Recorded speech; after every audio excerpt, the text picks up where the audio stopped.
నమస్కారం సుధీర్ సార్. నమస్కారం అండి. చదివిన చదువు అంటే మొత్తం విన్నది దాంతో పాటు సిలబస్ కంప్లీట్ చేసింది మొత్తం రివిజన్ చేయడానికి పర్ఫెక్ట్ మెథడ్ ఏంటి సార్? ఎందుకంటే పిల్లలందరూ ఒక ట్రాప్‌లో ఉండిపోయి ఉంటారు. అంటే మేము ఈ ఫార్ములానే కరెక్ట్ అనో, లేదంటే మేము ఇలా చేసి సక్సెస్ అయ్యామనో, సక్సెస్ అయినటువంటి వాళ్ళు ఉంటారు. బట్ వాళ్ళకో ఫార్ములా ఉంటుంది. అంటే రివిజన్ ట్రాప్ అనేది ఏ విధంగా ఉంటుందనంటే మల్టిపుల్ ఉంటాయి థాట్స్ అన్నీ. పర్ఫెక్ట్ మెథడ్ ఏంటి సార్? అసలు ఎలా ప్రిపేర్ అవ్వాలి? నాగరాజ్ గారు, ఇందులో ఫస్ట్ సబ్జెక్ట్ నేర్చుకోవటం ఒకటుంది. నేర్చుకున్న దాన్ని రివిజన్ చేయటం ఉంది. ఫస్ట్ రివిజన్ చేయాలి అని అంటే నేర్చుకునేటప్పుడు పర్ఫెక్ట్గా నేర్చుకుని ఉండాలి. దానికి కూడా ఒక మెథడ్ ఉంది. నేను సజెస్ట్ చేసేది 137 ఫార్ములా అండి. ఓకే. 137 అంటే ఫర్ ఎగ్జాంపుల్ ఇవాళ నేను పర్సంటేజెస్ అనే చాప్టర్ చేశాను. మూడో రోజు మళ్ళీ పర్సంటేజ్ చాప్టర్ చేయాలి. మళ్ళీ ఏడో రోజు పర్సంటేజెస్ చాప్టర్ చేయాలి. ఇది సైంటిఫిక్గా ప్రూవ్ అయినటువంటి మెథడాలజీ అండి. 137 రూల్ అంటాం. ఫస్ట్ డే చేయాలి, థర్డ్ డే చేయాలి, సెవెంత్ డే చేయాలి. ఒకటే చాప్టర్ చేయాలి. 137 3 డేస్ చేసిన తర్వాత first day, third day, seventh day చేసిన తర్వాత seventh day end of the డేకి మీకు ఆ చాప్టర్ మీద కంప్లీట్ పిక్చర్ వచ్చేస్తుంది. ఇప్పుడు అసలు పని స్టార్ట్ అవుతుంది. మీరు కొత్తగా స్టూడెంట్ ఎవరైతే ఉన్నారో ఒక న్యూ నోట్బుక్ తీసుకొని పర్సంటేజెస్ అనే హెడ్డింగ్ పెట్టి సెవెంత్ డే నైట్ ఒక 1 అవర్ చొప్పున ఆ పర్సంటేజెస్ అనే చాప్టర్లో వీళ్ళు నేర్చుకున్నవి ఏంటి అనేది మొత్తము ఒక బుల్లెట్ పాయింట్స్ రూపంలో కానీ లేదా మైండ్ మ్యాప్స్ రూపంలో కానీ, అందులో ఉన్నటువంటి ఇంపార్టెంట్ ఫార్ములాస్ ఏమున్నాయి, ఇందులో ఉన్నటువంటి ఇంపార్టెంట్ టెక్నిక్స్ ఏమేమి ఉన్నాయి, ఇంపార్టెంట్ పాయింట్స్ ఏమున్నాయి, ఈ పర్సంటేజెస్ అనే చాప్టర్ మొత్తాన్ని ఒక సింగిల్ పేజ్లో తీసుకురావచ్చండి. ఇఫ్ నాట్ ఒక పెద్ద చాప్టర్ అయింది అని అనుకుంటే A4 షీట్లో ఫ్రంట్ అండ్ బ్యాక్ కలిపేస్తే ఒక చాప్టర్ అయిపోతుంది.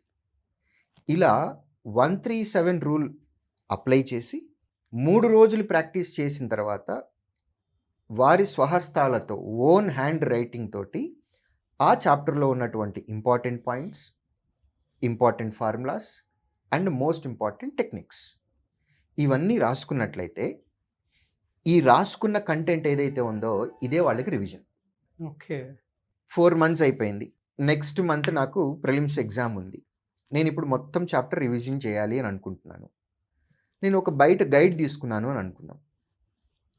అర్థమెటిక్ క్వాంటిటేటివ్ యాప్టిట్యూడ్ బయట మార్కెట్లో మీరు ఏ బుక్ కొన్నా కానీ 300 పేజీల నుంచి 400 పేజీలు ఉంటుంది.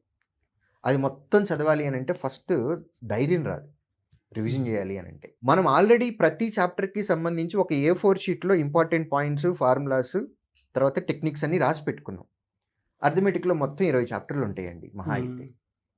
సో మొత్తం అర్థమెటిక్ మొత్తం మీ హ్యాండ్ రిటన్ నోట్స్లో ఎన్ని పేజెస్ వచ్చింది? 20 పేజీలు వచ్చింది.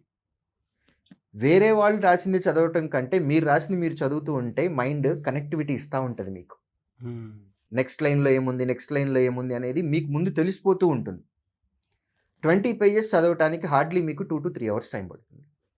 సో క్వాంటిటేటివ్ యాప్టిట్యూడ్ చాప్టర్ మొత్తాన్ని నేను 3 అవర్స్లో కంప్లీట్ చేశాను, లేదు 1 డేలో కంప్లీట్ చేశాను అనేది మీకు మోరల్గా ఎంత కాన్ఫిడెన్స్ ఇస్తుందంటే అంత కాన్ఫిడెన్స్ ఇస్తుంది.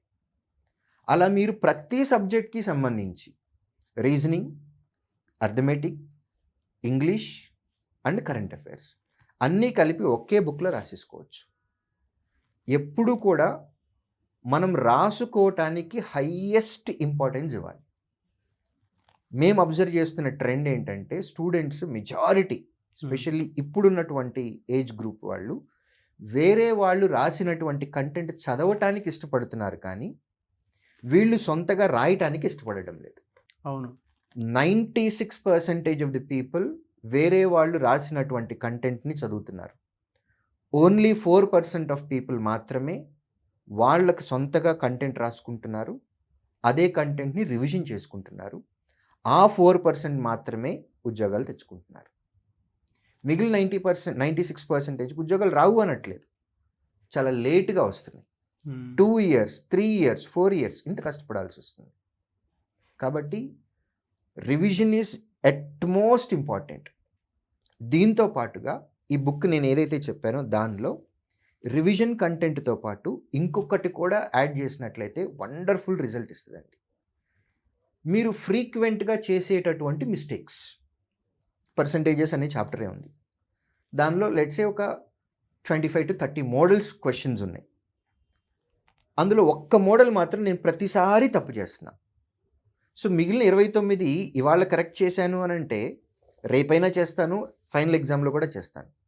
నేను కేర్ఫుల్గా ఉండాల్సింది ఎక్కడ, నేను మిస్టేక్ చేస్తున్నటువంటి ఆ ఒక్క మోడల్ మీద. ఆ మోడల్ క్వశ్చన్ తీసుకొచ్చి ఇక్కడ రాయాలి నా బుక్లో. అందులో నేను చేస్తున్నటువంటి మిస్టేక్ ఏంటో కూడా నా చేతితో రాసుకోవాలి. And at the same time కరెక్ట్గా ఎలా చేయాలో కూడా రాసుకోవాలి. సో ఎగ్జామినేషన్కి ముందు రివిజన్ చేసే టైంలో మన చాప్టర్ రివిజన్తో పాటుగా మనం ఆ పర్టిక్యులర్ చాప్టర్లో ఏం మిస్టేక్ చేస్తున్నాము, దాని కరెక్ట్ ఏంటి, అది కూడా అయిపోతుంది. ఈ రెండు కనుక కాన్సన్ట్రేట్ చేస్తే వండర్ఫుల్ రిజల్ట్స్ వస్తాయండి. It's proven. ఎందుకంటే మా స్టూడెంట్స్ కూడా మేము ఇదే చెప్తాం. అదేలేండి.